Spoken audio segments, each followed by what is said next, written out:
افغانستان اخیراً صدها عسکر را به ساحه مرزی با پاکستان فرستاده است. این کشور پاکستان را به اعمار دروازه سرحدی نظامی در ولسوالی گوشته متهم می کند.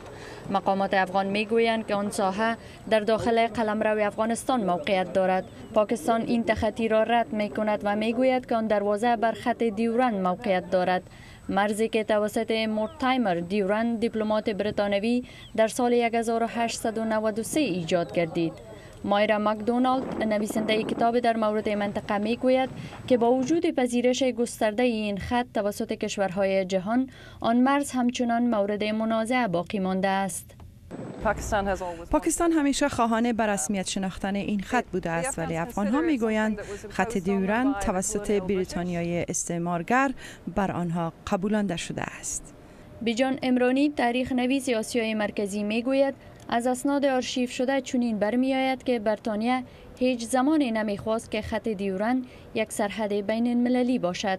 بریتانیا ترجیح میداد که این خط یک حائل در مقابل حملات روسیه بر امپراتوری انگلیس باشد. کنترل این خطه برای بریتانیا ناممکن شد و فقدان پیشرفت برای حل این معضله تا امروز ادامه یافت. از آنجایی که این منطقه با هیچ معیار کنونی حقوق بشر مطابقت ندارد، از پیشرفت به عقب نگه داشته شده و از مواظبت صحی و تعلیم در آن انکشاف نیافته است. سطح سواد در مردان 17% و برای زنان فقط 3% است. بنابراین آسان است که مردم آن را اداره کرد و آنها را علیه حمله بر قدرت‌های داخلی تحریک کرد. مایرا مکدونالد میگوید که این معضله امروز تاثیر عمیق برای منطقه دارد. تا جایی که به امریکا ارتباط میگیرد، این منطقه جایی است که تمام حملات طیاره‌های بی پیلوت در آن صورت گرفته است. آن ساحه از وضعیت مبهم برخوردار است. مردم آنجا نمیتوانند در مورد این که در آنجا چی میگذرد آزاد و صریح صحبت کنند. در آنجا مشکلات جدی، شورشگرایی اسلامی نیز وجود دارد.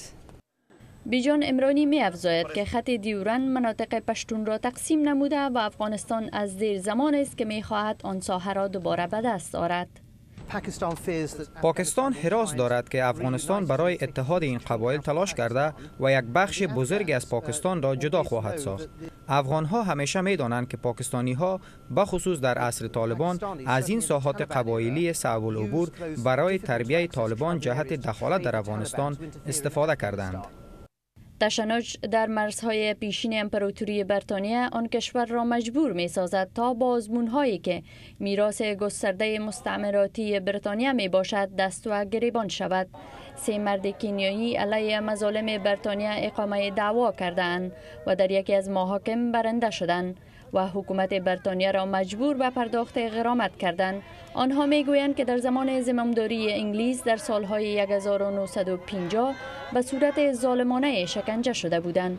قانوندانان میگویند که این قضیه میتواند راه را برای سایر ادعاها از سراسر جهان باز کند.